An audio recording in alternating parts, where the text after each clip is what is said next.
Vous êtes ici dans une université qui a maintenant un peu plus de 2 siècles. Elle a fêté dernièrement son bicentenaire. C'est une université complète, c'est une université publique qui est ancrée dans le développement scientifique, évidemment, culturel, mais aussi économique de sa région.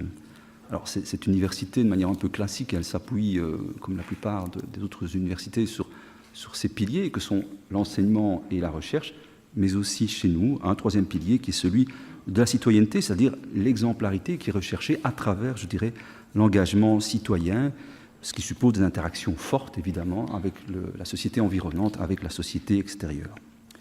Et donc, cette troisième mission, qui, il est vrai, est parfois difficile à saisir, à appréhender, eh bien, différents opérateurs au sein de l'Université de Liège, je dirais, s'y attellent, l'animent et coopèrent entre eux. Ils offrent à l'occasion des débats publics, soulignent les enjeux de société, construisent des espaces d'échange de savoir, ils analysent, ils donnent la parole, ils les interpellent, ils font cela inlassablement. Et donc, c'est en poursuivant une telle perspective que, d'une part, la Maison des sciences de l'homme de l'Université de Liège et d'autre part, Liège Créative, ont souhaité inscrire votre venue dans le cadre d'un événement porté par notre structure métropolitaine qui est Liège Together. Et cet événement, c'est Liège Tendance Numérique. Alors, Liège Tendance Numérique, c'est un rendez-vous à présent devenu annuel et automnal, nous en sommes là à la seconde édition, qui rassemble de nombreuses initiatives et différents acteurs du digital sous un label commun. Durant 2 mois, différents partenaires font rayonner le savoir-faire des opérateurs liégeois qui œuvrent dans le champ du digital et accompagnent le citoyen dans de multiples rencontres avec le numérique. Ainsi, d'une part, la MSH, la Maison des sciences de l'homme de l'université, a pour habitude de jeter des ponts entre ce que l'on a pour habitude d'appeler le monde académique, le monde scientifique et la société civile, pour faire circuler les savoirs, faire en sorte que ces savoirs puissent s'enrichir mutuellement. Et d'autre part, Liège Créative, là, c'est un programme permanent, c'est un forum de rencontres conférences associant le monde de la recherche, le monde de l'entreprise, le monde culturel, dans le domaine de l'innovation. Alors, ces 2 partenaires ont souhaité, en association avec le Cercle de Wallonie, profiter de l'occasion offerte par Liège Tendance Numérique pour mettre en débat une question qui est devenue aujourd'hui centrale et qui est posée ici simplement, il est vrai, mais c'est un problème, je crois, éminemment complexe. Faut-il éduquer au numérique ? Point d'interrogation. Alors, à nouveau, je tiens à vous rassurer, et surtout l'auditoire aussi, je ne ferai pas la conférence à votre place, comme vous me l'avez dit tout à l'heure. Ça, c'est la première bonne nouvelle de la soirée. Plus simplement, je voudrais, alors non pas dégager des pistes, c'est peut-être même un peu prétentieux, mais peut-être vous tendre des perches, voilà. Et vous les saisirez pas, c'est votre droit, c'est votre liberté, après tout, c'est important. Alors, Madame Belkacem, vous avez évoqué, lors d'un entretien au journal, là, elle est en train de se dire « Aïe, il a un dossier sur moi », pas du tout. Dans Le Monde, vous disiez le fait que la révolution, vous dites, la révolution numérique vous paraissait aussi majeure que celle de l'imprimerie, avec des effets analogues. C'est évidemment pas rien que de postuler ça. Mais je vous rassure, vous n'êtes pas la seule, puisqu'il y a 1 an, ici même, 1 an à peu près, nous recevions Michel Serres, dans le même contexte, qui évoquait aussi, pour sa part, ce parallèle. Et puis, vous complétiez même en disant qu'au-delà de l'innovation technique, s'engage une dynamique intellectuelle et d'immenses potentialités. On voit bien, évidemment, le projet dans lequel vous vous engagez, quel est le projet auquel vous croyez. Et puis, vous ajoutiez même, le numérique n'est pas un simple tuyau qui permet d'aller plus loin et plus vite, il doit être exploité dans toutes ses dimensions. Alors, dites-nous, le numérique est-il un simple outil ? On voit bien comment vous positionnez. Est-il une fin en soi ? Est-il un cheval de Troie ? Mais alors, pourquoi ? Pour qui ? Pas évident, en effet, de décrypter le numérique, ou plutôt les numériques. Le numérique à l'heure des MOOC, Massive Open Online Course, le numérique à l'heure des villes intelligentes et cosmopolites, et puis le numérique aussi face à la fracture, et évidemment face à la fracture sociale à laquelle nous savons que vous êtes très sensible.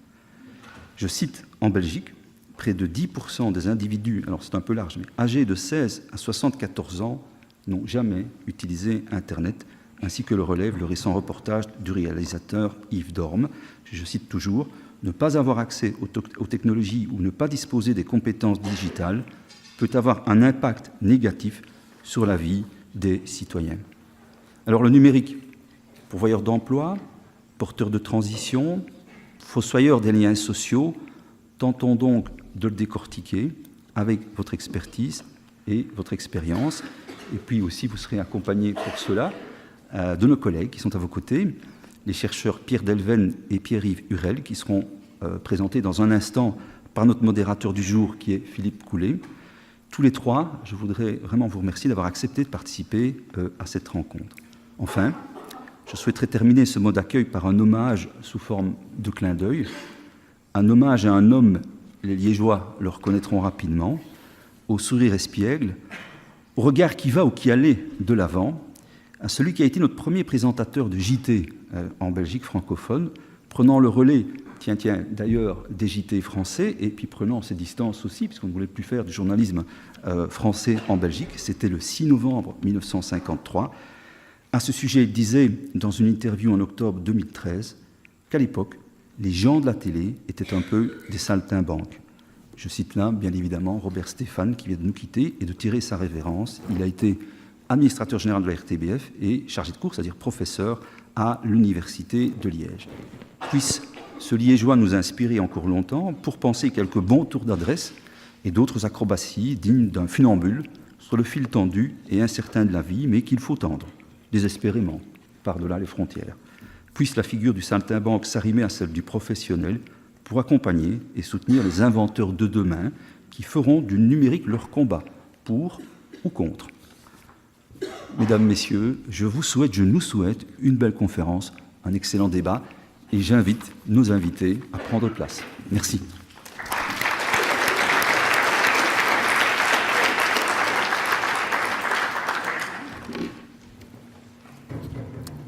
Voilà. Au nom de notre invité du jour, je vous rassure, Madame Najat Vallaud-Belkacem a voulu ces échanges les plus interactifs possibles. Je croyais que j'allais bien me reposer après une petite présentation, mais je devrais quand même relancer de temps en temps la machine. Pour m'y aider et pour dialoguer avec l'ex-futur ministre que vous avez devant vous, outre vous dans un second temps, comme on vient de le mentionner, vous avez deux chercheurs. Un plutôt, je dirais, cérébral, politologue, docteur en sciences, chercheur au FNRS, et puis l'autre un peu plus dans l'action, dans la production, et qui aura donc une vision un peu décalée par rapport aux grosses têtes qui sont sûrement autour de nous, participant à l'ULiège et à la conférence. Je reviens juste 2 minutes au profil de notre invitée française du jour, et avec un petit cas d'école que vous accomplissez pratiquement tous les jours aussi comme moi tout à l'heure. On tape dans Google, on va voir qui est exactement l'invité du soir pour la présenter de manière un peu peps et sommaire. Et puis on a d'abord, vous sautant aux yeux, la force obscure, le côté de la force obscure, avec le côté obscur de la force, pardon, avec tous les relents racistes, sexistes qui sortent en première ligne. Et puis si on creuse un petit peu, on tombe sur un Wikipédia, une occurrence qui n'est pas trop mauvaise, je pense, sauf si notre invité me dit que la moitié des choses que je vais vous raconter maintenant en quelques mots pour la présenter sont complètement à côté de la plaque. Najat est la deuxième d'une famille de 7 enfants. Je ne dirai pas en quelle année elle naît, je vous dirai juste que c'est à Bénichiquer, un village pas loin de Nador qui est un peu comme Liège, entre des courants venant de tous bords. D'abord la Méditerranée, l'Espagne, l'Algérie proche, et puis le Maroc, bien sûr, le Rif, la montagne, la plage. Et en plus, on nous indique qu'elle est d'ascendance marocaine, algérienne et espagnole.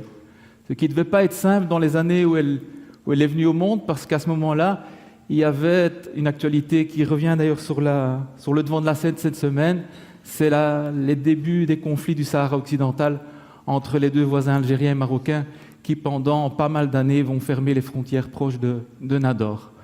Voilà pour la contextualisation à très long terme, mais qui situe déjà notre invité dans un melting pot et d'ADN et de géographie mêlée sur les bords du Rif. Et puis, je fais un très grand saut, on va directement arriver au Parti socialiste, où elle entre en 2002 et elle choisit, Un cheval qui ne sera pas trop mauvais, puisque dès 2003, elle rentre dans l'équipe de Gérard Collomb, qui, comme tout le monde le sait maintenant, a claqué la porte il y a peu de temps du dernier gouvernement. À Lyon, elle est dès 2007 élue lyonnaise de l'année par le magazine Lyon Capital, mais enfin, un magazine qui sait de quoi il parle, avec un autre gros bras du coin, Karim Benzema. Elle sera souvent une première ou une très populaire. En 2012, elle est désignée révélation politique de l'année. En 2014, elle sera la première femme de l'histoire de la République à être nommée ministre de l'Éducation nationale. Elle y restera jusqu'en à peu près 3 petites années, jusqu'en 2017. Puis viendra un échec aux législatives 2017. Comme c'est une femme qui s'est tranchée et pas un homme qui s'accroche, elle refuse d'intégrer la direction collégiale temporaire du PS, de se porter candidate au poste de première secrétaire du Parti socialiste, alors qu'elle y est pressentie, et elle met sa vie politique entre parenthèses. C'est sans doute ce qui lui permet de nous avoir rejoints aujourd'hui. Depuis lors, elle a pris la direction chez Fayard d'une collection d'essais nommée Raison de plus, consacrée aux batailles culturelles du progressisme. Ça colle bien pour ce soir. Et enfin, elle a rejoint, si c'est exact, l'Institut de sondage Ipsos début 2018 comme directrice générale déléguée aux études internationales et de l'innovation. Donc vous voyez qu'il y a de la matière, des strates qui lui permettent d'avoir un avis à partager avec vous ce soir pour ceux qui se demanderaient encore en quel nom elle va nous parler du numérique. Revenons un petit peu au thème de ce soir. Faut-il éduquer au numérique ? Un boulevard. Il n'y a pas besoin d'autant d'énergie pour répondre oui, je pense. Mais évidemment, qu'est-ce que ça veut dire éduquer au numérique ? Et ce sera cela tout l'enjeu du débat qui va durer une 40aine de minutes maintenant. Alors, je voudrais encore ajouter 3 petits points sur notre invité du jour, qui s'est occupé de dossiers relatifs à la société de la connaissance, de l'Internet libre et des réseaux sociaux. Elle a pris position contre la loi Hadopi, qu'elle nous expliquera tout à l'heure. À la suite de tweets homophobes, elle a aussi interpellé la société Twitter, que vous connaissez sans doute tous, au moins de nom, pour qu'elle se conforme à la loi française, ce qui, à l'époque, n'était pas commun. Je ne rentre pas dans les détails. En tant que ministre de l'Éducation nationale, elle a donné la priorité au numérique avec un investissement d'1 milliard d'euros sur 3 ans, dont l'objectif était de permettre à tous les élèves de disposer d'un outil numérique à l'horizon 2018. On verra 2019. On verra si c'est le cas. Venons maintenant à nos moutons. Dans une carte blanche publiée dans le Vif l'Express du 5 février dernier, sous le titre « Anticiper les changements technologiques pour ne plus les subir », un collectif belge dont, si je ne m'abuse, Pierre Delven faisait partie, posait la question « Allons-nous encore nous contenter de subir les développements technologiques ou allons-nous choisir de les débattre, les questionner et participer de manière concertée à en orienter la trajectoire ?» La révolution digitale a bouleversé tous les aspects de nos vies, mais souvent l'éducation peine à en embrasser pleinement les conséquences. Il ne suffit pas d'être digital native, comme le sont les enfants aujourd'hui, pour maîtriser les outils numériques et leurs implications. Tous, parents, enfants, grands-parents, vous avez constaté les dérives possibles. Le numérique peut être une formidable opportunité, encore faut-il savoir le saisir. C'est pourquoi nous avons besoin d'une stratégie numérique éducative claire, n'idéalisant pas cette révolution, mais ne cédant pas non plus au catastrophisme. Tirant les leçons de son expérience de ministre de l'Éducation et dans la continuité des actions conduites jusqu'en 2017, Najat Vallaud-Belkacem plaide notamment pour une école qui s'empare réellement du numérique afin d'en prévenir les risques et d'en faire un levier d'émancipation et d'accès pour tous à la société de la connaissance. Mais en matière d'école, on sait, en Belgique comme en France, qu'il n'est pas simple de faire bouger les lignes, surtout lorsqu'elles sont transversales. Or, c'est bien le cas du numérique. Pour ceux qui ont entendu parler d'éducation aux médias ou l'ont pratiqué, on a parlé tout à l'heure de M. Stéphane, qui était un des premiers défenseurs.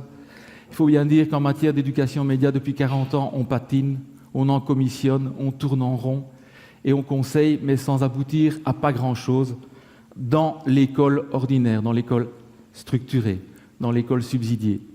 On verra tout à l'heure avec Péry Vurel s'il y a le moyen de le faire à côté de l'école. Je lance tout de suite le débat maintenant, on a suffisamment parlé.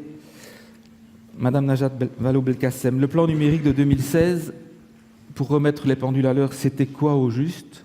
Ça venait là pourquoi? Et quels étaient les constats qu'il avait fondés au départ? Bonsoir et merci beaucoup pour votre invitation et bravo à la Maison des sciences de l'homme pour cette noble mission qui consiste à ouvrir en effet l'université sur la cité. Je crois qu'on en a plus besoin que jamais en Belgique comme en France aujourd'hui. Je pourrais me contenter finalement, pour répondre à la question posée dans cette conférence, de vous dire bah oui évidemment, faut-il éduquer au numérique? Oui. Mais comme vous l'avez rappelé en disant parfois la difficulté de bouger certaines lignes, c'est peut-être un peu évident dans cette salle, ça n'est pas évident pour tout le monde non plus. Donc le débat public, vous me direz ce qu'il en est en Belgique, mais en tout cas en France, tourne souvent en rond autour de cette question de l'éducation au numérique. Et il tourne en rond notamment parce qu'en effet, il y a une espèce de présupposé que vous avez aussi dessiné, qui est que finalement les enfants dont nous parlons, les jeunes dont nous parlons sont des digital natives et que du coup il n'y a pas grand chose à leur apprendre en fait, c'est limite s'ils n'en savent pas plus que nous.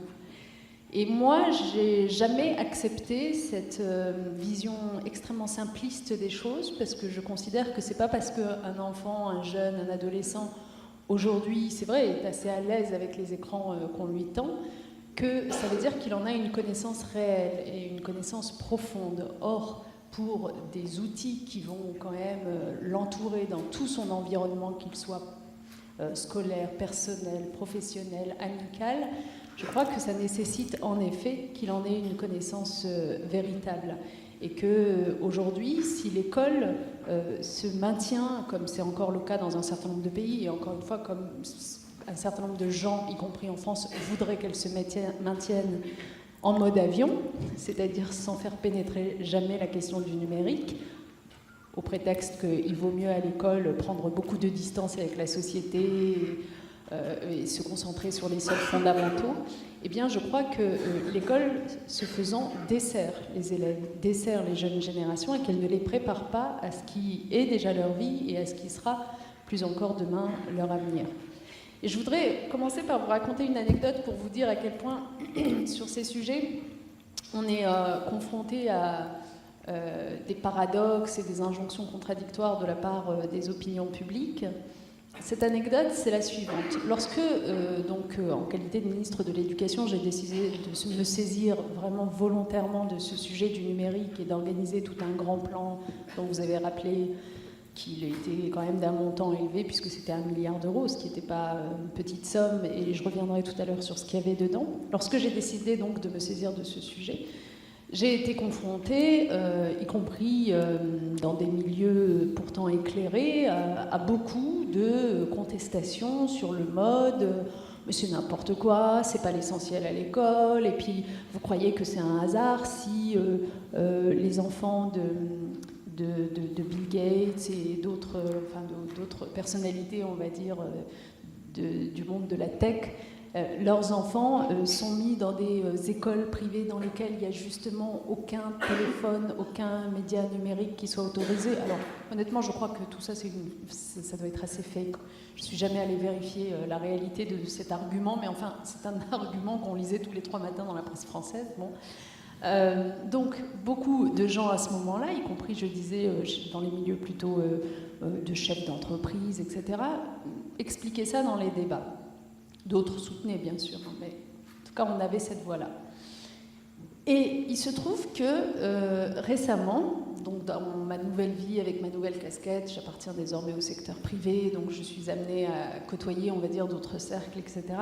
Et un jour je me retrouve dans une soirée dans laquelle un certain nombre de patrons du CAC 40 étaient réunis autour de la table, et puis McKinsey, pour ne pas le citer, McKinsey présentait un travail qui avait été réalisé sur le futur du travail, justement, à quoi ressembleront les emplois de demain, et du coup, quelles compétences attendra-t-on des employés, et voilà.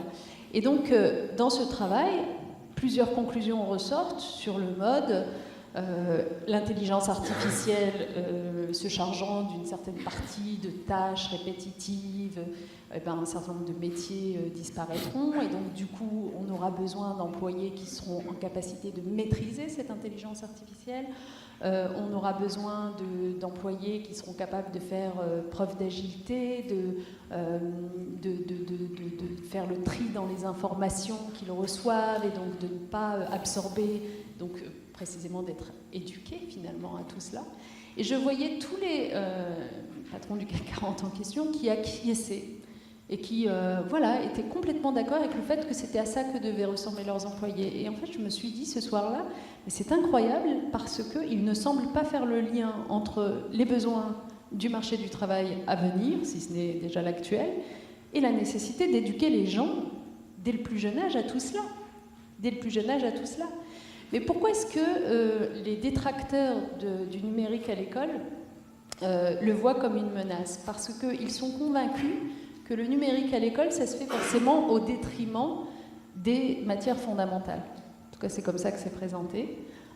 Et là, je voudrais vraiment m'arrêter sur ce sujet. Le numérique à l'école peut, en effet, lorsqu'il est mal géré, mal amené, provoquer des dégâts de façon indéniable. D'ailleurs, il y a eu des études, y compris les enquêtes PISA, qui ont montré que dans un certain nombre de pays, j'ai l'Espagne par exemple en tête, où le numérique a pu être introduit à un moment donné sans qu'il soit accompagné d'une formation des enseignants à la bonne utilisation de ressources spécifiques ou tout simplement d'une réflexion sur les pratiques pédagogiques. Oui, c'est clair que dans ce cas-là, le numérique a été comme un gadget qui est venu prendre du temps à autre chose. Mais lorsqu'il est bien utilisé, ce numérique, lorsque les professeurs sont formés à l'utiliser, lorsqu'on sait à quoi ça sert, eh bien, son introduction à l'école ne sert pas uniquement à apprendre de nouvelles compétences numériques aux élèves. Son introduction à l'école sert à faciliter pour les élèves aussi l'apprentissage des fondamentaux. Et en fait, c'est ce point-là qui me semble absolument nodal et sur lequel je voudrais insister. C'est la raison pour laquelle le plan qu'on a adopté donc pendant ces 3 ans a commencé par former les enseignants. Former les enseignants à quoi? Former les enseignants au fait qu'avec ces outils numériques, on peut faire de la différenciation pédagogique. Et donc, en fait, finalement, d'une certaine façon, l'outil numérique n'est qu'un prétexte pour amener les enseignants à penser la différenciation pédagogique par rapport à une pédagogie magistrale qui considère tous les élèves au même niveau, ce qui n'est évidemment jamais le cas dans une classe et qui finit par en laisser un certain nombre sur le carreau. Donc, le plan numérique en question a d'abord fait en sorte que dans les écoles supérieures du professorat et de l'éducation, c'est-à-dire en formation initiale, cette question soit introduite, enfin ces enseignements soient introduits à part entière, que dans la formation continue des professeurs, eh bien, je me souviens, l'année où nous avons lancé ça, il y a eu 3 jours qui ont été donnés à tous les professeurs pour pouvoir s'approprier en effet ces nouveaux outils numériques. Donc, la première raison pour laquelle le numérique à l'école, c'est aussi mieux d'apprentissage dans les matières fondamentales, c'est parce que les professeurs modifient leurs pratiques pédagogiques en faveur d'une plus grande différenciation pédagogique. La deuxième raison, c'est que, au fond, le numérique, encore une fois, ça n'est qu'un outil. Derrière, ce qui importe, c'est le contenu qu'on trouve dedans. Et donc, c'est ce qui nous a amené dans le plan, c'était le deuxième pilier important, après la formation des enseignants, c'était penser les ressources qu'on mettait dedans. Et il était bien sûr exclu qu'on retrouve sur sa tablette ou sur son ordinateur portable uniquement des livres scannés, ou des manuels scolaires scannés avec les mêmes exercices, sauf que ce serait sur un écran au lieu d'être sur un livre. Pas du tout. L'intérêt de la démarche, c'était au contraire d'utiliser le numérique pour développer des logiciels d'exercices plus approfondis, plus diversifiés, qui, au fond, permettent véritablement d'accéder pour les élèves à une autre façon de manier les apprentissages. Donc cette question des ressources est absolument majeure, c'est ce qui m'a conduite à mobiliser tous les éditeurs scolaires, puisque chez nous ce sont eux qui fabriquent les manuels scolaires, pour leur demander de repenser et de proposer discipline par discipline des plus-values numériques en matière de ressources. Et dans ce cadre-là, ça peut paraître anecdotique, mais pour moi, ça ne l'était pas du tout. J'en ai profité aussi pour leur demander à chaque fois, dans cette plus-value qu'il fallait penser en matière de ressources, de prendre en considération la question du handicap. Parce qu'aujourd'hui, quand vous voyez un certain nombre d'élèves, par exemple, qui souffrent de dyslexie, dyspraxie, dysphasie, etc., eh bien, on sait que l'outil numérique, bien utilisé, avec des ressources bien pensées, est capable de répondre à cela. Par exemple, le fait de ne pas bien voir les lettres quand elles sont écrites sur un papier qui sera le même pour tout le monde. Sur l'outil numérique, vous aviez la capacité d'avoir des outils qui aident individuellement les élèves à suivre le cours en même temps que le reste de la classe, tout en souffrant de tel ou tel trouble. Donc ça, c'est vraiment la qualité des ressources sur laquelle j'insiste et qui était le deuxième pilier de ce plan. Le troisième pilier, évidemment, c'était les équipements en tant que tels, parce qu'on ne peut pas parler de tout ça sans à un moment donné mettre les outils entre les mains des élèves. Et s'agissant de ces équipements, nous, on a considéré qu'il fallait commencer à partir du collège, c'est-à-dire à partir de l'âge de 11 ans, peu importe, chaque système trouve le meilleur équilibre, mais nous, il nous semblait important que ce soit à partir de l'âge du collège, notamment parce que c'est à cet âge-là que, on apprend les premières bases de l'algorithmique, donc on voyait bien l'intérêt d'utiliser les outils à ce moment-là. C'est à cet âge-là qu'on a les langues vivantes étrangères et donc les laboratoires de langues portatives, des choses comme ça. Mais ça n'exclut pas dans l'absolu le fait qu'on puisse commencer un peu plus tôt. Jamais trop tôt à mon avis, évidemment pas en maternelle, mais courant de l'école primaire, ça me paraît tout à fait raisonnable, en tout cas, encore une fois, dans un temps limité dans la semaine d'un élève, mais raisonnable. Donc les équipements, ce dont on a décidé à l'époque, c'est qu'il fallait surtout pas qu'on crée de nouvelles inégalités entre les élèves. Et donc, parce que là encore, vous avez dans la littérature autour de cette éducation numérique deux options, c'est soit le bring your own device, apportez vous-même vos outils, soit c'est la puissance publique qui se charge de fournir le même type d'outils à tout le monde. Et d'ailleurs, dans ce fournir le même type d'outils à tout le monde, c'est-à-dire tablette ou ordinateur portable, il y a encore deux options possibles. C'est soit vous leur fournissez pendant le temps de la classe, et ensuite les élèves laissent les outils là, soit vous considérez que vous leur fournissez à chacun à titre individuel un outil qui les suit, qu'ils peuvent emmener chez eux le soir, etc. Nous, donc, en gros, c'était cette option-là qu'on avait choisie, donc des outils qu'ils pouvaient emmener chez eux le soir, y compris parce que ça nous permettait de répondre à une autre question qui est toujours présente, qui est éduquer les enfants au numérique, ok, mais il y a aussi des parents, d'une certaine façon, qui ne sont pas si à l'aise que ça avec l'utilisation du numérique. Et c'est pas parce qu'on sait aujourd'hui que quasiment l'ensemble de la population est couverte par un téléphone portable, un téléphone mobile qui permet d'accéder rapidement à Internet, c'est pas parce qu'on a ça qu'on est un véritable usager de, par exemple, ces outils qui permettent aujourd'hui aux enseignants de communiquer avec les parents sur des plateformes numériques, des choses comme ça. Donc finalement, permettre aux élèves d'emporter avec eux cette tablette ou cet ordinateur numérique permettait aussi de nous connecter avec des parents qui n'étaient pas forcément dans le coup sinon. Voilà, donc les équipements. Et puis je terminerai enfin par un dernier point qui me semble essentiel, c'est la question de l'innovation. L'innovation dans le sens où, finalement, si on veut bien faire, si on veut que véritablement cet usage du numérique soit vertueux pour les apprentissages et puis convaincre petit à petit, y compris les réticents dans l'opinion publique, c'est très important de toujours accompagner ça d'évaluation.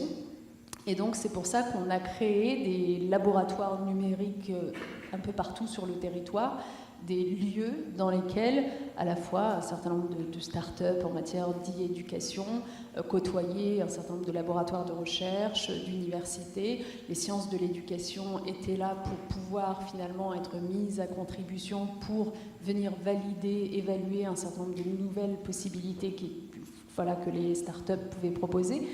Et tout cela est censé, je dis bien est censé parce que le problème c'est qu'après certains coups d'arrêt a été donné à la démarche, donc c'est très compliqué pour moi de répondre à votre question où on en est aujourd'hui parce que l'impulsion n'est pas vraiment là aujourd'hui, mais tout cela, ces laboratoires d'innovation numérique en matière de e-éducation étaient censés évidemment alimenter de plus en plus notre connaissance de comment utiliser les outils numériques le mieux possible pour que les enfants apprennent mieux. Juste une petite question avant de laisser réagir deux autres invités. Sur le deuxième pilier, est-ce que vous vous êtes inspiré d'avancer dans d'autres pays de la francophonie, comme par exemple e-learning au Québec, ou est-ce que vous êtes resté purement franco-français sur l'expertise? Alors, on a beaucoup regardé ce qui se faisait à l'étranger sur la question des ressources, hein, c'est ça le deuxième pilier. Des contenus, oui, de la manière de gérer les... Oui, on a absolument... Alors, pour la petite information, parce que du coup, dans ma fiche Wikipédia, c'était pas précisé, donc je le rajoute.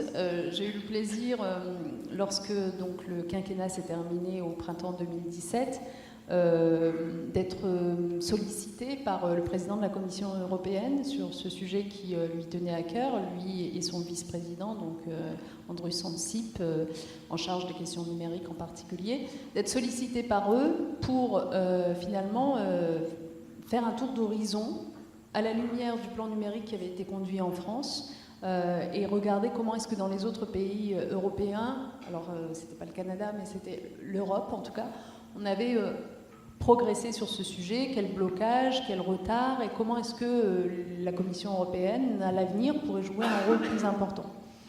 Et donc ça m'a amené à regarder tout cela de plus près et je peux vous dire qu'il y a des choses assez formidables qui se font.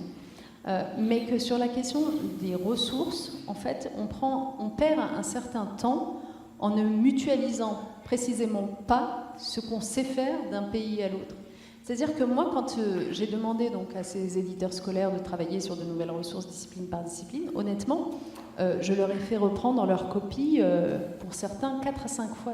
Parce que c'est pas évident. Enfin, ça paraît facile en le disant comme ça, mais faire preuve d'inventivité et en même temps être efficace, ergonomique, etc., c'est pas si évident. Et j'ai vraiment eu le sentiment à ce moment-là qu'ils partaient de zéro. Donc je dirais que les acteurs n'ont pas forcément le réflexe d'aller voir ce qui se fait ailleurs. Alors qu'après coup, c'est vrai que j'ai découvert justement dans ce tour d'horizon européen qu'il y a beaucoup de choses dont on aurait pu se resservir. Et l'une de mes recommandations à ce moment-là à la Commission européenne, c'était de dire sur la question des ressources et sur la question de la formation des enseignants, il y aurait vraiment matière pour la Commission européenne à soutenir des démarches, des initiatives, des fonds qui permettent finalement d'alimenter les uns et les autres de ce qui a déjà été fait et qui a déjà bien marché. On l'a entreabordé, Pierre Delven. Le numérique est une question éminemment, proprement politique. On l'a un tout petit peu esquissé en disant s'il n'y a pas de la continuité dans les plans, dans la planification, et on voit que pratiquement tous les ministres de l'enseignement et de l'éducation nationale ou communautaire ont remis en question ce que le précédent avait fait. Donc il est très difficile d'avoir un plan durable qui marque vraiment les esprits et les strates de l'école. On a vu aussi que très vite, cela peut tourner au commerce. Vous l'avez vraiment esquissé, mais il y a formation professionnelle, préparation à la formation professionnelle. Le CAC 40 était sûrement, sans le dire, le CAC 40 c'est l'équivalent du Belvin chez nous. C'est les 40 entreprises cotées en bourse à Paris les plus importantes, sont sûrement très sensibles à formater les gens d'une certaine manière pour les rendre plus efficaces. Mais le propos de l'université, ce n'est pas ça, c'est plus d'instruire, d'éduquer de manière plus conviviale, plus complète les enfants dès le premier âge jusqu'à ce que l'homme soit adulte et pense tout seul. Donc Pierre Delven, je voudrais bien revenir sur cet aspect politique puisque vous en parlez, vous l'écrivez souvent. Pourquoi est-ce une question d'abord éminemment politique et quelle dimension et comment se décline plus précisément cette dimension politique dans l'école ou dans les enjeux d'éducation dont on vient de parler abondamment dans les piliers évoqués par Mme Najat Vallaud-Belkacem. Merci beaucoup. Bonsoir à tous. Alors voilà, c'est un plaisir d'avoir été invité à débattre avec Najat Vallaud-Belkacem sur ces questions qui sont d'une importance cruciale pour notre société de la connaissance au XXIe siècle. Effectivement, on est dans une ère qui est une ère numérique, et donc ça pose un certain nombre de questions. Et effectivement, ça ne va pas forcément de soi que ces questions sont éminemment politiques, avant d'être des questions techniques liées à du hardware, à des serveurs, à de l'équipement. Non, en fait, ces questions-là, et c'est de la manière dont je les approche, elles sont indissociables d'enjeux économiques, d'enjeux sociaux, d'enjeux éthiques. Et donc, elles doivent être mises en politique. Ça veut dire qu'elles doivent être mises en débat dans des lieux comme ceci, mais aussi dans les parlements, là où la politique se fait. Et la politique devient de plus en plus une affaire qui est socio-technique. C'est une affaire d'enjeux de société, mais les enjeux de société deviennent de plus en plus techniques. Donc il faut une réflexion qui est multidisciplinaire pour les aborder. Alors, le numérique, ça touche à un ensemble de technologies. On a parlé, Najat Vallaud-Belkacem a cité l'intelligence artificielle, on a parlé d'Internet, on a parlé d'instruments aussi, ça peut être des iPads, ça peut être des ordinateurs, etc. Et ces instruments-là, ils sont au cœur souvent d'une économie de la promesse. Il y a une inflation de promesses. On nous dit que ça va révolutionner tout, notamment l'enseignement, la manière dont on apprend, la manière dont on travaille. Et on nous présente souvent les choses comme une alternative entre des lendemains qui chantent, parce que ces promesses se réaliseront, ou des lendemains qui vraiment déchantent, parce que ces promesses ne vont pas se matérialiser. Et là, on nous présente souvent le numérique comme quelque chose qui est au cœur de la marche inéluctable du progrès. Et il s'agirait donc, d'un point de vue politique, de développer des actions, une action publique qui ferait en sorte que des territoires prennent le train en marche. Ces questions-là, elles sont éminemment importantes parce qu'elles suscitent toute une série de débats et de positions qui ne sont pas identiques. Alors, d'abord, le numérique porte en lui les germes de toute une série de fractures. On a parlé un petit peu de la fracture sociale.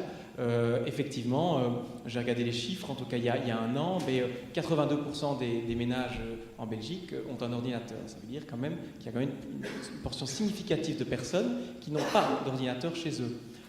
C'est pareil, il y a 11% de la population qui ne se sont jamais connectés à Internet. Et forcément, ce pourcentage augmente si on s'adresse à des personnes qui sont plus ou moins, qui sont plus précarisées.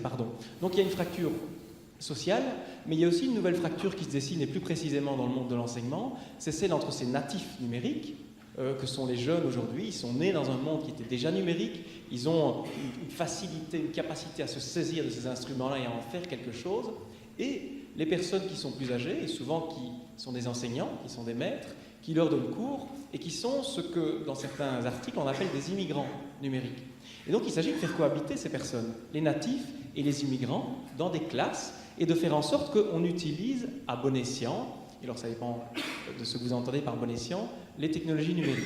Donc la question fondamentale qui est au cœur de ce débat-ci, faut-il éduquer au numérique? La première question, c'est pourquoi? Bien sûr, le numérique, et malheureusement dans un certain nombre de discours politiques, c'est souvent une fin en soi. Ça n'est pas une fin, c'est un moyen pour faire quelque chose. Et ce qu'on veut faire avec le numérique doit être au cœur des stratégies politiques. Mais alors pourquoi? Après vient la question de comment. Si on veut éduquer au numérique, ça va passer par l'usage, par l'appréhension de ces nouvelles technologies. Et souvent, on a tendance un peu à figer le monde, à se dire, voilà, demain, le marché du travail ressemblera à ça, et donc il faut aujourd'hui former les jeunes à l'utilisation des outils qui sont monnaie courante aujourd'hui. Évidemment que c'est extrêmement important, mais le monde bouge très très vite, il y a une accélération constante, le changement technologique souvent est au cœur de cette dynamique d'accélération, et donc il faut voir aussi quelle dépendance à la technologie on va créer en introduisant ces mêmes technologies dans les salles de cours.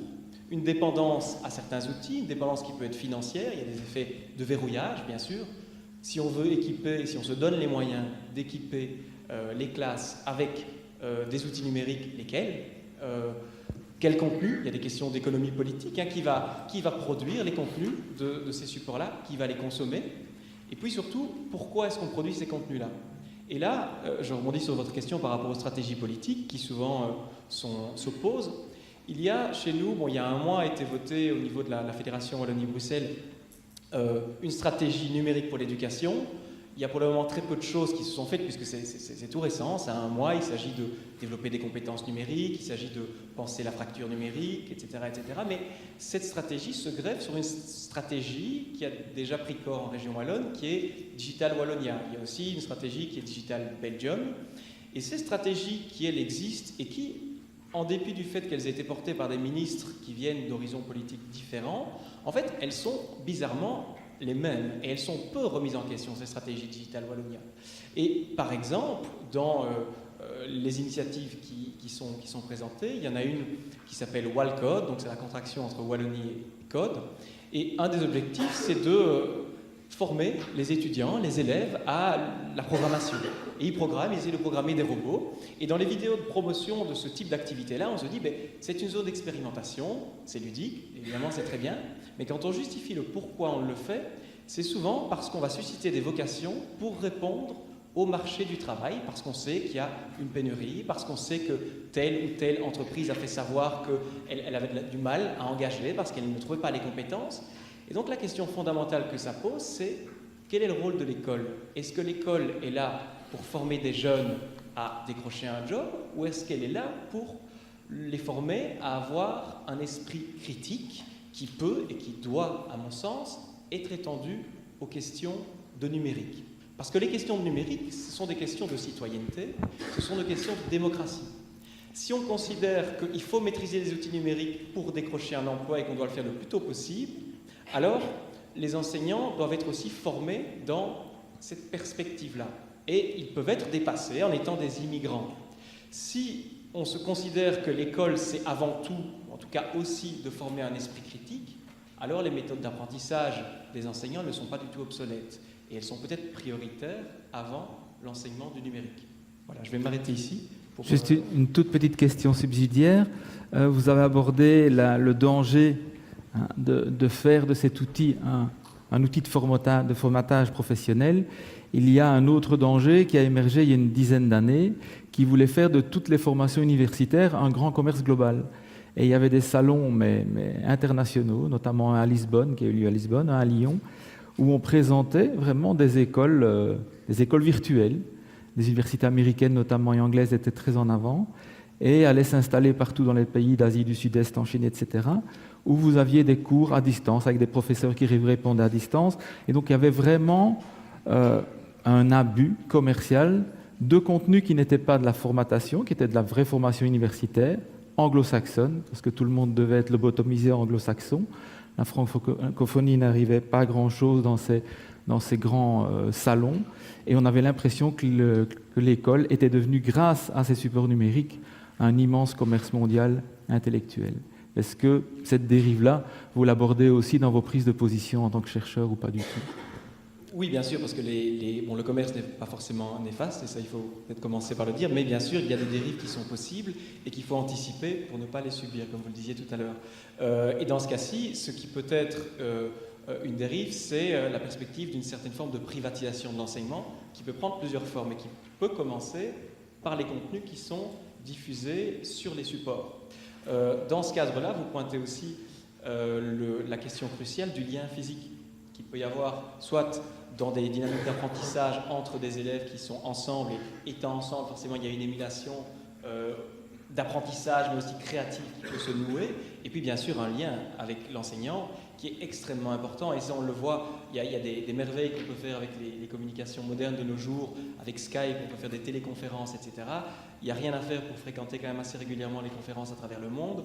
Quand on a un panel de 4 intervenants et qu'il y en a un qui intervient par Skype, les 3/4 de la salle en profitent pour regarder leur mail parce qu'ils n'arrivent pas à capter l'attention. Donc il y a toute une question autour de l'attention aussi, et on le voit aussi dans le monde universitaire. Il y a des tas de choses chouettes qui sont avec les MOOC, donc qui sont des cours en ligne, mais on voit que finalement faire rentrer le numérique dans une dynamique d'apprentissage, ça change forcément le contenu.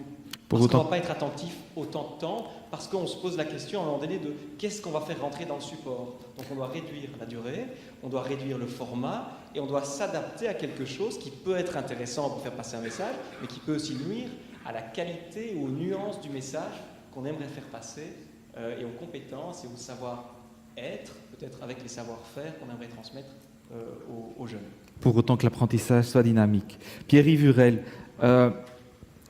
on constate que pour changer un iota à un programme d'enseignement, il faut parfois des années, des décennies.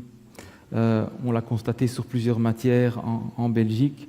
Notre invité l'a dit en France également, une fois qu'on touche à l'équilibre de l'école publique, tout de suite, il y a une certaine force jacobine qui vous tape sur la tête.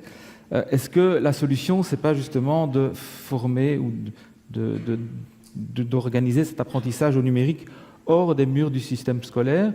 On a vu on a parlé tout à l'heure de début de codage dans l'enseignement subventionné, mais les vraies écoles de codage qui pour le moment en performent ou dont on parle beaucoup, c'est plutôt celle de Xavier Niel qui est hors cadre subventionné et qui cartonne non seulement en France, mais qui se répand en Belgique très rapidement.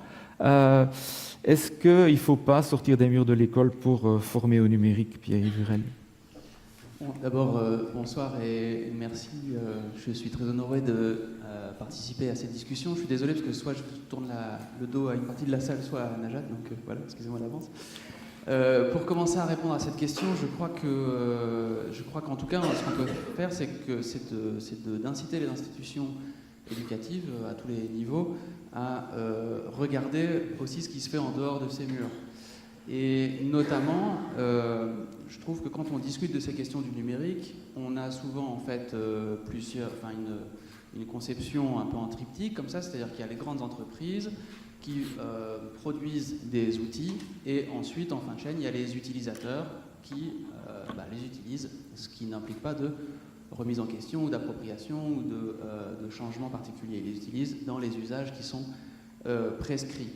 Et il me semble qu'on oublie, ou en tout cas on ne visibilise pas encore assez, le fait qu'il y a des tas de pratiques numériques, au sens de pratiques culturelles, c'est-à-dire des tas de gens qui créent leurs propres dispositifs numériques en tant qu'activité, comme pratique culturelle, en tant qu'amateur. C'est-à-dire, pour prendre un exemple plus précis, peut-être que parmi vous, il y en a qui, le dimanche, aiment faire de la guitare ou aller à un cours de théâtre ou n'importe quoi. Eh bien, il y en a d'autres qui, le dimanche, créent un jeu vidéo. Ou il y en a qui visitent un forum de discussion politique. Il y en a d'autres qui vont utiliser les réseaux sociaux à des fins particulières ou qui vont essayer de créer une application parce que ça peut être utile pour... ou qui vont faire un jeu vidéo, par exemple, pour l'anniversaire d'un ami. Des tas de choses comme ça qui existent et qui sont, pour l'instant, assez peu connues. Et dans lesquelles donc là, c'est plus mon sujet de recherche. Donc moi, je travaille plus sur les gens, justement, qui créent ces jeux vidéo-là pour le plaisir. On sort, justement, de ce que tu disais sur... l'intérêt tout de suite en termes de professionnalisation, c'est-à-dire que moi, je rencontre des gens, je fais des interviews avec ces gens qui créent des jeux vidéo et au début j'y suis allé avec les questions qu'on pouvait attendre, c'est-à-dire et alors tu espères en devenir professionnel? Ah non, pas du tout. C'est en fait je fais ça par plaisir et je m'approprie l'objet, c'est un plaisir d'appropriation, de faire soi-même, de pouvoir partager des choses. On voit aussi du coup des gens qui créent des objets qui sont à leur image, c'est-à-dire qu'ils développent un rapport intime au numérique. Ils vont développer des propos qui sont personnels, qui sont soit humoristiques, politiques ou de ce genre-là. C'est-à-dire qu'il y a une grande diversité culturelle, tout comme dans le cinéma amateur, on trouvait une très grande diversité culturelle qui échappait complètement à Hollywood en son temps.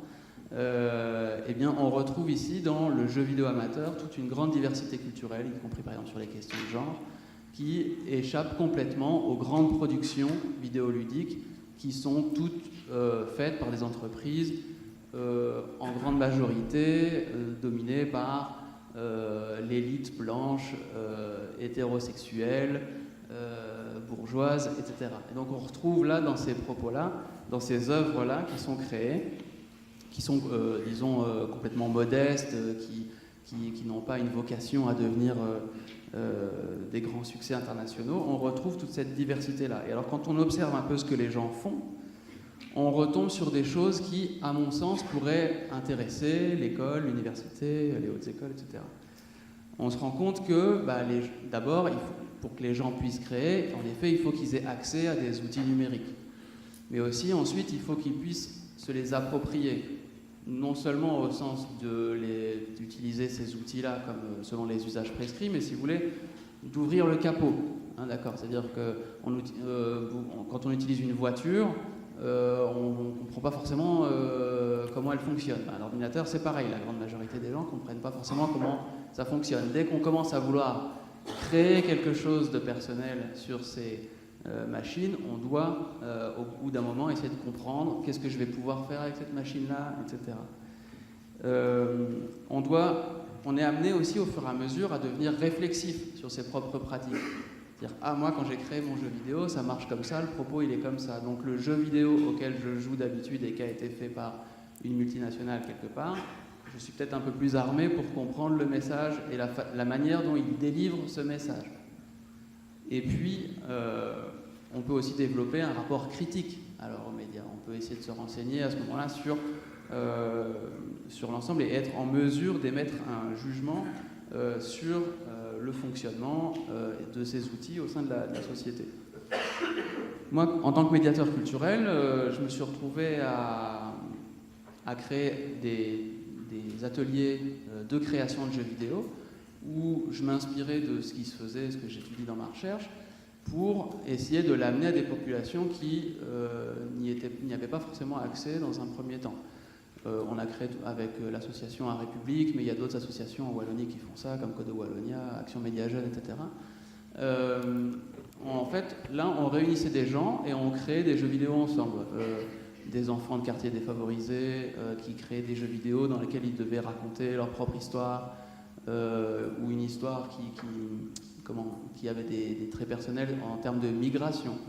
On a aussi fait des jeux vidéo dans des musées où, là, c'était des ateliers intergénérationnels de 14 à 70 ans avec des personnes qui doivent se mettre ensemble d'accord pour créer un jeu vidéo sur base de ce qu'ils ont aimé et de ce qui les a intéressés dans un musée. Donc, pour mettre d'accord des gens de 14 à 70 ans pour créer un jeu vidéo ensemble, c'était très intéressant, mais c'était pas le plus facile à faire. Bon, bref, et ainsi de suite. Et au fur et à mesure, je crois que c'est cet exemple-là, quand on présentait ce projet-là, en fait, c'est ce qu'on allait dire à l'ensemble du monde socio-culturel, et je pense que finalement, on pourrait aussi le dire aux institutions d'éducation, à tous les niveaux, c'est rendre accès, donner accès, c'est une étape, c'est intéressant, mais il me semble que les institutions culturelles et éducatives ont en fait en elles-mêmes le pouvoir, elles peuvent se donner le pouvoir de participer à définir ce qu'est le numérique, participer à définir ce qu'est un jeu vidéo. Un jeu vidéo, mais alors au début on me disait un jeu vidéo ça peut raconter une histoire qui se passe dans un musée, pourquoi pas, nous décidons. Et là on commence à donner aux gens une puissance d'agir, une puissance de réflexivité, de critique, de se mettre en fait, de mettre les gens aux commandes pour développer une expression citoyenne qui passe par des outils numériques, vidéoludiques et ainsi de suite. Donc voilà, pour revenir sur la question, j'ai l'impression que la puissance des institutions éducatives est telle qu'on ne peut pas faire sans, et je ne pense pas que ce soit intéressant de reléguer ça en dehors de l'école. Par contre, j'aimerais appeler toutes ces institutions à prendre leur part finalement et à dire nous, école, ministère de l'Éducation, institutions de toutes sortes, participons à dire oui, un jeu vidéo ça peut aussi être ça, un outil numérique ça peut aussi être ça, on peut donner le moyen à nos étudiants d'être aux commandes, de créer leur propre dispositif, d'ouvrir le capot et à la fois pour leur propre usage et à la fois ce qui leur permettra d'avoir un autre regard sur les outils qu'ils utilisent habituellement. Bon, alors je voudrais bien poser la même question aux trois participants, en revenant sur un point qui est en filigrane et un peu tabou dans tout ce qui est formation, c'est-à-dire l'évaluation. Tout à l'heure, Najat Vallaud-Belkacem a abordé ce point de l'évaluation de son plan, qui est un peu resté dans les limbes puisqu'on n'est pas allé au bout, je suppose, de ce plan et qui n'a pas été poursuivi. Dans l'école, on note que la plupart des nouvelles initiatives en matière d'éducation sont très rarement bien évaluées, parce qu'on ne cadre pas exactement ce qu'on peut, ce qu'on doit évoluer. Et je voudrais vous demander à tous les trois Najat Föbst, exactement ce que vous pensez que le numérique doit apporter aux individus en matière d'éducation, de formation, et comment le vérifier. Parce que c'est un canal, d'abord, c'est un support tellement transversal qu'il touche à tellement d'aspects que c'est un peu difficile, en tout cas avec la formation des maîtres telle qu'elle est aujourd'hui, ou de la petite formation continuée qu'on pourrait leur donner dans des plans comme le vôtre en 2015 et jusqu'en 2018, que ça semble un chantier phénoménal avant que vraiment on puisse cadrer les effets de ces formations en termes d'évaluation. C'est une très bonne question, cette question de l'évaluation, parce qu'en effet, elle n'est pas si simple, en fait. Quand j'écoute mon voisin, il dit une chose intéressante, c'est que précisément la capacité à ouvrir le capot et à faire preuve de créativité pour créer un jeu vidéo, par exemple, est-ce qu'avec les outils actuels d'évaluation des compétences scolaires, on est capable de mesurer ça ? Bon, donc ça veut dire qu'en fait, on a besoin de nouveaux outils qui nous permettent de savoir ce qu'on mesure exactement et à quoi on veut aboutir, sachant que dans le chemin qui nous mène à ce à quoi on veut aboutir, comme vous le disiez tout à l'heure, en vérité, rien n'est figé, donc on ne sait pas de quoi sera fait le monde de demain. Donc si ça se trouve, il y a aussi des compétences, des savoir-être, etc., qui vont se développer, ou parfois d'ailleurs qui vont être, auxquels l'utilisation des outils numériques peut porter préjudice aussi, parce que je suis bien d'accord avec vous qu'il faut aussi, il ne faut pas être numérique BA, mais donc, ce que je veux dire, c'est que sur ce chemin-là, il y a beaucoup d'incertitudes, il y a beaucoup de choses qu'on ne sait pas, et donc, en tout cas, le process d'évaluation, il doit s'adapter au fur et à mesure, à l'aune de ce qu'on découvre, de ce qu'on comprend. Et en tout état de cause, ce qu'on sait, c'est qu'aujourd'hui, la seule évaluation telle qu'elle fonctionne dans les systèmes scolaires publics ne répond pas aux défis et aux enjeux qu'on est en train d'évoquer ici. Ça, c'est la question de comment évaluer les bienfaits ou les méfaits du numérique à l'école.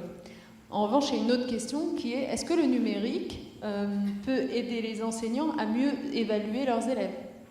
Et ça, c'est quelque chose qu'on n'a pas trop évoqué depuis tout à l'heure, mais qui est l'utilisation du numérique comme outil de gestion de classe aussi.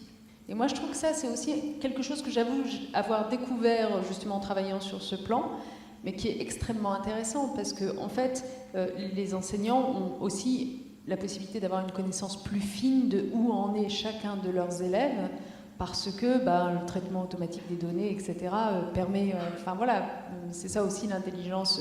J'aime pas parler d'intelligence artificielle, je préfère parler d'intelligence assistée ou quelque chose comme ça, enfin quelque chose qui est au service de l'humain. Et donc, du coup... ce traitement des données numériques permet aussi aux professeurs d'être démultipliés d'une certaine façon et d'ailleurs de pouvoir se concentrer sur d'autres tâches et une attention plus grande auprès des élèves notamment, mais d'avoir ces outils de mesure de où en est chacun d'entre eux. Pierre Delven, oui, je suis tout à fait d'accord avec ce qui vient d'être dit et c'est vrai que les technologies numériques brouillent les frontières, pas seulement entre le réel et le virtuel, mais aussi entre les différentes formes de temporalité. Donc on peut utiliser le numérique pour continuer une dynamique d'apprentissage quand la porte de la classe est refermée et alors utiliser d'autres supports, des vidéos, d'autres moyens pour continuer, parfois de manière ludique, à approfondir l'apprentissage qui a été commencé ou qui sera poursuivi en classe. La question de l'évaluation, alors elle vient d'être abordée ici sur l'évaluation de politique publique en tant que telle. Donc je souscris à ce qui a été dit et j'ai envie d'ajouter une dimension supplémentaire. Avant d'évaluer des politiques publiques, et c'est crucial de le faire, et là il y a toute une série d'instruments qui sont bien connus et qui peuvent s'appliquer aussi à des politiques du numérique, d'évaluation avant la mise en place d'une mesure, d'évaluation pendant que cette mesure est implémentée, et puis, c'est extrêmement important, d'évaluation ex post, comme on dit, donc quand une mesure a été implémentée sur un public donné, quels sont ses effets et comment est-ce qu'on peut les mesurer. Mais à côté de cela, ou plutôt en amont de cela, avant de penser à évaluer des politiques publiques, ce qu'il faut faire, et à propos de quoi beaucoup de décideurs politiques sont souvent démunis, c'est évaluer les choix technologiques qu'il convient de poser. avant de se dire je vais prendre une mesure politique qui va viser à équiper de telle manière tel type de classe pour tel type de mission, il faut se dire quel est l'éventail des options technologiques, des choix technologiques, parce que c'est des choix qui engagent la société, pas seulement parce que c'est des investissements conséquents, parce qu'il y a toute une série d'effets de dominos qui s'enclenchent quand on pose ces choix. On le voit dans toute une série de domaines, la mobilité, l'énergie, l'éducation n'y fait pas exception. Donc comment est-ce qu'on peut, en tant que décideur politique, sans avoir une formation forcément qui permet de comprendre ce qui se passe sous le capot, faire ces choix-là en toute connaissance de cause? On a besoin de connaissances, et ces connaissances, elles sont produites par des institutions dont c'est la mission. Donc, instituer une capacité d'anticiper les choix technologiques, c'est-à-dire doter les décideurs de mécanismes qui vont produire de la connaissance, qui va éclairer leurs décisions, c'est crucial. Et moi, ça fait à peu près 10 ans que je soutiens ce type de création-là en Belgique, et que tout le monde a l'air de considérer ça comme important, mais que personne ne le fait ici en Belgique francophone. Donc, quand il s'agit d'évaluer les choix technologiques, on le fait un peu comme ça, on consulte, et puis on prend une mesure. En France, c'est différent. Il y a l'Office parlementaire d'évaluation des choix scientifiques et techniques qui existe. Ce type d'institution-là existe à travers l'Europe, voire à travers le monde. Et c'est une des manières de le faire, de s'appuyer sur ce type de mécanisme-là pour se dire, avant de prendre une mesure politique, comment est-ce que je peux peser le pour et le contre des différentes options qui me font face? Et bien sûr, il y a une épreuve de réalité. C'est bien beau d'anticiper. Après, le décideur, justement, il est élu pour trancher, pour décider. On a parlé tout à l'heure de la mauvaise expérience espagnole, l'effet PISA, etc. Est-ce que vous avez, dans vos recherches, identifié un pays, on cite souvent la Finlande, où la mise en place d'un système se servant de l'infrastructure numérique et des contenus numériques a fait évoluer les choses dans le bon sens et a été évalué? Ou est-ce que ça n'existe pas encore? Ou est-ce qu'on est encore à l'âge de la pierre en la matière? Je réponds rapidement pour laisser la parole à mon collègue après, pour ne pas monopoliser le temps de parole. J'aurais tendance à botter en touche. Pourquoi? Bon, bien sûr, la Finlande est toujours, quand on parle du système éducatif, c'est un exemple, comme souvent les pays scandinaves d'ailleurs. C'est peut-être un exemple, mais en réalité, et ça c'est aussi quelque chose qui se mesure pour toute une série d'actions politiques, on ne peut pas prendre un modèle qui marche quelque part et se dire qu'on va le copier et l'adapter chez nous. On peut s'en inspirer, mais très souvent, c'est quelque chose qui sera beaucoup plus hybride. On peut s'inspirer d'un modèle et se dire on va le faire ici, mais le résultat, ça ne va jamais être ce modèle à l'identique. Parce que pour qu'il fonctionne, il faut qu'il s'ancre sur un territoire, il faut qu'il s'ancre sur une manière de faire, sur une manière d'enseigner, il faut qu'il s'ancre dans les institutions qui sont existantes, et donc il faut inventer un nouveau modèle. D'où l'importance d'avoir des espaces d'imagination collective.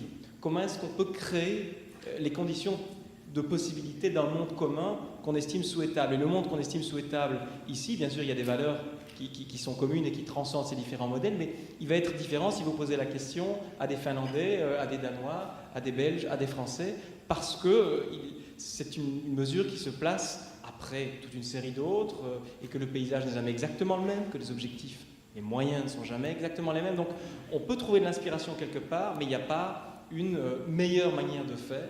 Il y a toute une série de futurs possibles qu'il convient d'inventer et avec lesquels qu'il faut essayer de faire advenir en dialogue constant avec les acteurs qui sont les parties prenantes.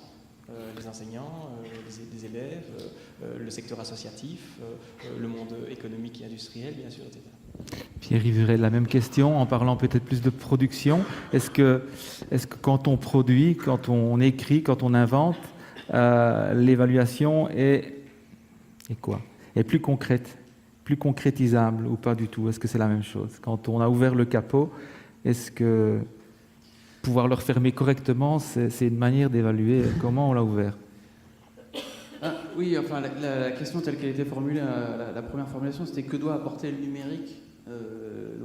Comment vérifier qu'il est bien apporté ceci. J'ai presque envie de proposer de renverser la question, c'est-à-dire non pas qu'est-ce que peut apporter le numérique à l'école, mais qu'est-ce que l'école peut apporter au numérique. C'est justement de se dire, c'est ça l'enjeu, c'est de se dire quel numérique est-ce qu'on va intégrer et comment est-ce qu'on va l'amener, comment est-ce qu'on va l'accompagner auprès de nos étudiants.